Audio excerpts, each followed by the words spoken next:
dia, Deus te abençoe. Eu tenho uma palavra para te entregar. Malaquias 3:10. O Senhor abrirá as janelas dos céus e derramará sobre você bênção sem medida. Eu vou repetir. Eu tenho uma palavra que Deus colocou no meu coração, Malaquias 3:10, só o final, para você hoje. O Senhor abrirá as janelas dos céus e derramará sobre você bênção sem medida. Hoje será um dia extraordinário para você. Receba bênçãos que você jamais imaginou no dia de hoje. Se prepare, não reaja emocionalmente, não briga, não discuta, não xingue, não ofenda, nem levante tanto a voz. Pode ficar tranquila, calma, independente da tempestade.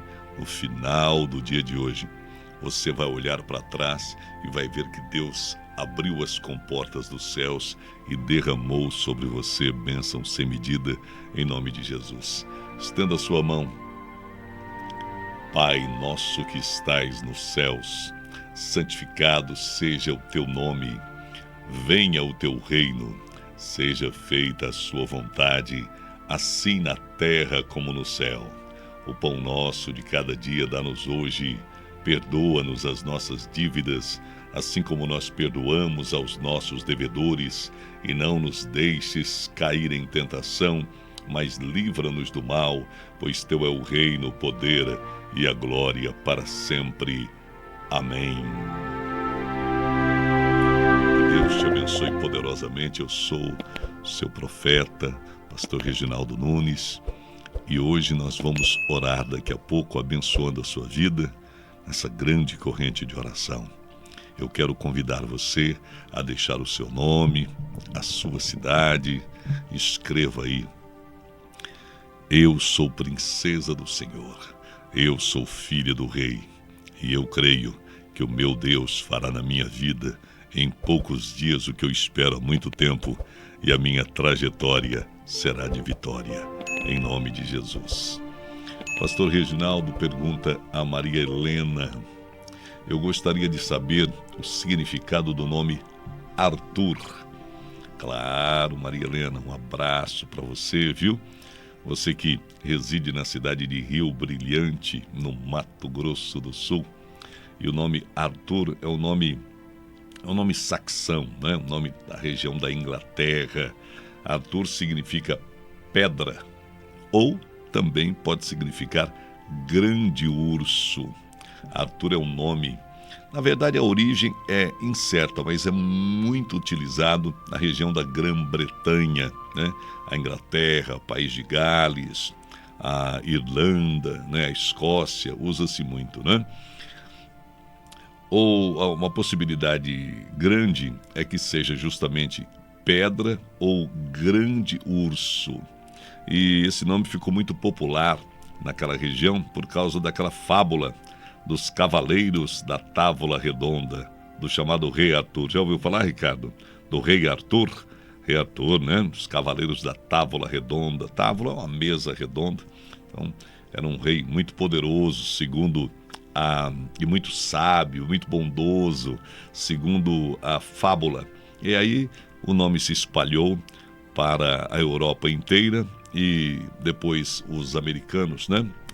Os ingleses vieram para a América e iniciaram-se as colônias americanas, as 13 colônias ali nos Estados Unidos, que hoje são 50 estados, e aí esse nome se popularizou, inclusive foi aportuguesado e é muito usado. É um nome muito bonito, na minha opinião, Arthur. Tá bom? Um abraço para você, que Deus te abençoe. Você também, querendo saber o significado do nome, pode mandar uma mensagem aqui para o profeta.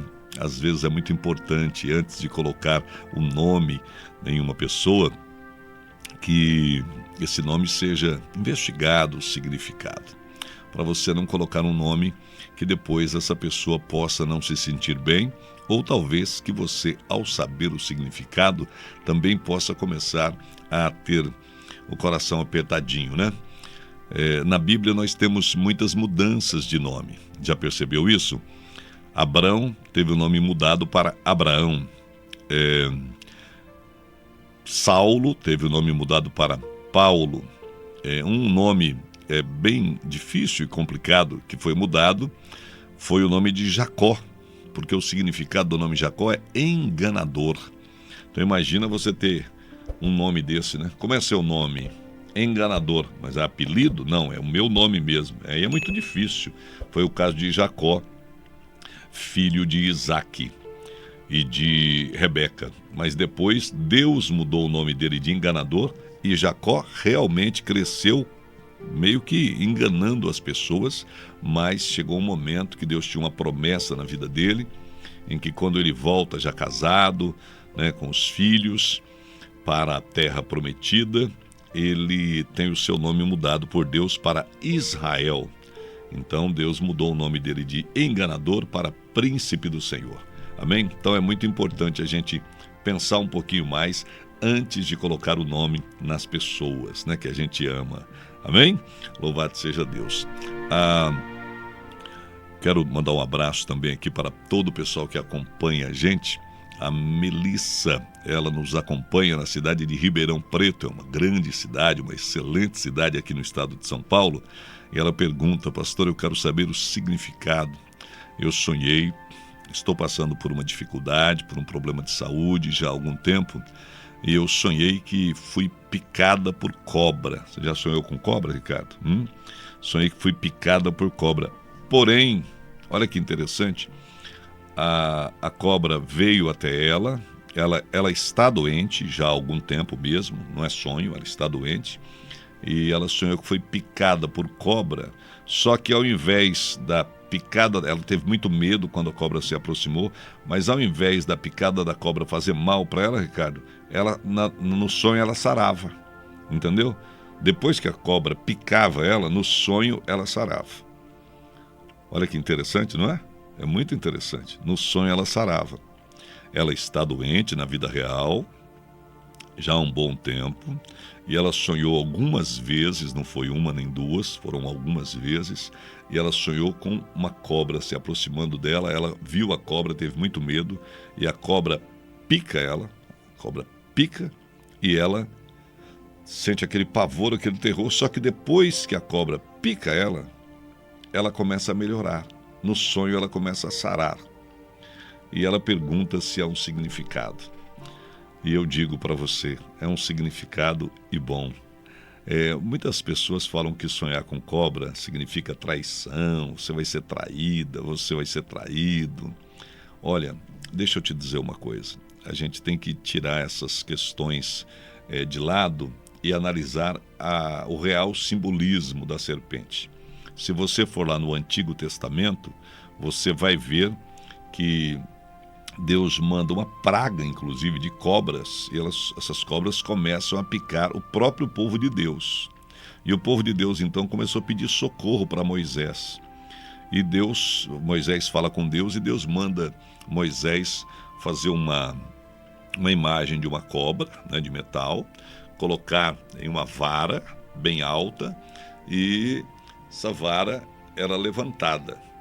Quando uma pessoa era picada por uma cobra, por uma serpente, se ela olhasse para aquela vara levantada, ela sarava na hora. Então tinha que olhar. E lá no Novo Testamento, já simbolizando Jesus na cruz do Calvário, aí se diz, da mesma maneira que quando a pessoa olhava para o madeiro, né, que Moisés levantava, que tinha a cobra, a serpente, e quando o picado da cobra era sarado, quem olhar para Jesus na cruz, né, quem entregar a vida para Jesus, é isso que significa, também será salvo. Mas salvo não de uma doença, de uma enfermidade humana, temporal, né, terrena, mas sim salvo para a vida eterna. Amém? E o que significa então? Nesse caso, minha querida, entenda isso. Você já viu, Ricardo, o símbolo da medicina? Já viu nos jalecos dos dos médicos, né? Já viu nos hospitais universitários, os médicos e às vezes até os próprios estudantes de medicina, eles usam aquele jaleco, e no jaleco tem um bolso normalmente. E nesse bolso tem o símbolo de uma vara ou um cajado e uma cobra, uma serpente. Já viu isso? Né? A serpente ali é justamente o símbolo da cura. Olha que coisa interessante. Por quê? Porque a serpente, a cobra, mesmo sendo esse animal que picando ele solta o veneno, eu não sei se você sabe, possivelmente sim, mas o próprio veneno da cobra, da serpente, é dele que se extrai. Aqui no Brasil, nós temos o Instituto Butantan, por exemplo, que até cria cobras lá, porque do próprio veneno da cobra se extrai o remédio para o próprio veneno da cobra. Já viu isso? Você até sabe disso, né? É o que a gente chama de antídoto. Então, o próprio animal que fabrica o veneno, daquele veneno também se fabrica a cura. Percebeu? Então é uma antítese, né? É o mal e o bem, o veneno e a cura, vindo do mesmo ser. Conseguiu entender? E o que nesse caso específico do seu sonho, o seu inconsciente, o seu subconsciente está querendo dizer para você? Seu subconsciente está querendo dizer para você, você vai ser curada. Existe um remédio, né? A serpente, no caso do seu sonho, seria a serpente da medicina. O conhecimento que Deus deu ao ser humano para fabricar medicamentos capazes de curar as pessoas que estão enfermas, como é o seu caso. O seu subconsciente está dizendo para você: não desanime, você será curada. Não desanime, diz o Senhor. Eu vou providenciar o medicamento, a cura. E assim como uma criança, às vezes, o médico, o enfermeiro ou o farmacêutico chega com aquela injeção e a criança tem medo de ser picada, né? Com aquela injeção, com aquela agulha, e ela grita, ela tem medo, ela tem pavor. Após a aplicação daquele remédio vem a cura, vem a ausência de dor, vem o bem-estar. Você também, quando aquela serpente no seu sonho vinha sobre você, você ficou com medo. Mas depois que ela picou, como se fosse uma picada de uma injeção, né, de uma agulha, né, no seu corpo, você sentiu justamente que melhorou. O que significa isso? Significa que os medicamentos que você tem tomado, abençoados pelo Todo-Poderoso, vão levar você à cura em nome de Jesus. Tá bom, minha amiga aí de Ribeirão Preto? Louvado seja Deus, hein? Você nem imaginou que a interpretação do seu sonho seria essa, né? Então você pode mandar mensagem aqui para o profeta, que o profeta vai analisar o seu sonho e não fique acreditando em lendas simplesmente. Manda aqui para mim, que eu vou analisar, que eu vou orar e que eu vou pedir ao Todo-Poderoso que me dê o conhecimento vindo dele para poder liberar uma palavra para você, e essa palavra que eu liberar para a sua vida seja uma palavra que te edifica, que te coloca para cima, que te cure, que te sare em o nome de Jesus. Amém? Agora eu vou abrir a minha Bíblia aqui no livro de Josué, porque se você ouvir, entender, crer e praticar a palavra que eu prego aqui na campanha de Josué, você com certeza vai estar prosperando, crescendo e enriquecendo. Hoje nós vamos ao versículo de número 10, por favor, Ricardo. Nós somos até o 9, não é? Quando o pessoal atravessou o rio Jordão, né, como eu falei, aí depois eles foram circuncidados, e no versículo de número 9, a palavra de Deus diz: disse mais o Senhor a Josué: hoje tirei de sobre vós o opróbrio do Egito. Por isso o nome daquele lugar se chamou Gilgal, até o dia de hoje.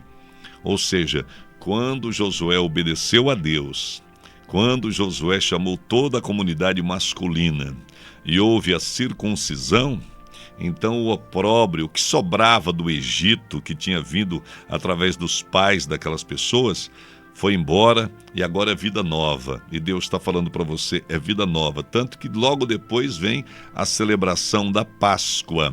Estando, pois, os filhos de Israel acampados em Gilgal, celebraram a Páscoa no dia 14 do mês, à tarde, nas campinas de Jericó. Jericó lá na frente, aquelas muralhas, o povo todo de Jericó lá nas muralhas olhando, e o povo de Israel lá nas campinas, celebrando a Páscoa.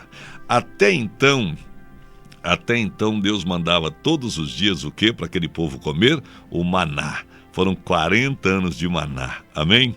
Mas nesse dia, no dia da Páscoa, já do lado de lá do Rio Jordão, já com os pés na terra prometida, eles então comeram do fruto da terra. No dia seguinte à Páscoa, pães asmos e cereais tostados comeram nesse mesmo dia. E no dia imediato, no dia seguinte, depois que comeram do produto da terra, cessou o maná. E não o tiveram mais os filhos de Israel. Mas naquele ano comeram das novidades da terra de Canaã. Aqui nós temos um mistério muito importante para entregar para você, eu vou entregar agora. Aquele povo entrou lá. Aquele povo estava na terra prometida. A cidade de Jericó estava fechada. Eles estavam na zona rural, eles estavam no campo. Mas o povo de Jericó e o povo ali em volta, eles utilizavam naturalmente aquelas fazendas para plantar. Então você tinha lá figos, você tinha uvas, você tinha peras, você tinha trigo, você tinha milho, aquelas plantações enormes. E o povo de Jericó, que plantava aquelas plantações, eles estavam lá dentro da cidade de Jericó com medo do povo de Deus que havia chegado. E o povo de Deus que havia chegado, eles então fizeram uma festa, porque aquela terra era deles, estava na mão dessas pessoas há mais de 400 anos, mas agora chegou o tempo em que Deus iria devolver, restituir todo aquele país a eles. Toda aquela terra a eles. 400 anos, hein? 400 anos. Mas Deus não esqueceu que a promessa dele, desde a época de Abraão, era que aquela terra fosse deles. Então eles tinham, por necessidade, saído. Os invasores chegaram e tomaram conta e construíram cidades e fizeram fazendas e usufruíram dali e não queriam sair de jeito nenhum. Mas aquela terra não era daqueles povos que estavam lá, os cananeus, os ferezeus, os heteus, os jebuseus, não. Aquela terra era do povo de Deus e agora Deus iria devolver. E a primeira prova foi essa. Olha, a partir de hoje, vocês vão comer do fruto da terra. Mas que fruto? Eles não plantaram nada, mas lá tinha pomares de figos, peras, maçãs deliciosas, uvas, muitas uvas, trigo, milho, feijão, todas as comidas gostosas, arroz, estavam ali plantadas. E eles não tiveram nenhum problema de comer daquilo que eles não plantaram. Isso mesmo, de colher daquilo que eles não plantaram. Porque Deus fez isso na vida daquele povo e Deus está mandando dizer para você justamente isso.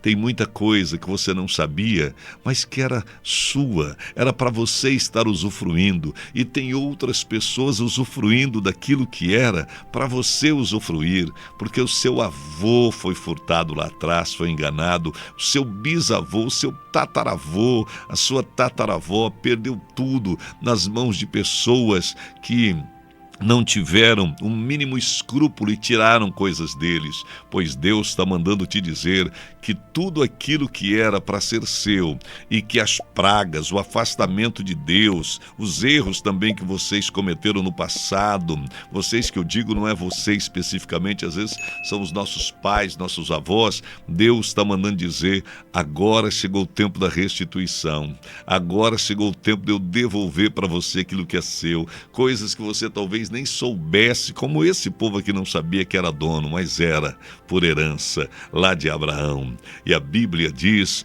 que nós somos filhos de Abraão e temos direito à herança em Cristo Jesus. Então se prepara, porque está chegando um tempo novo, maravilhoso, abençoador, em que a sua vida financeira, a sua vida econômica vai melhorar tremendamente. Você vai realizar coisas, viver coisas e usufruir de coisas, de bens materiais que você jamais imaginou.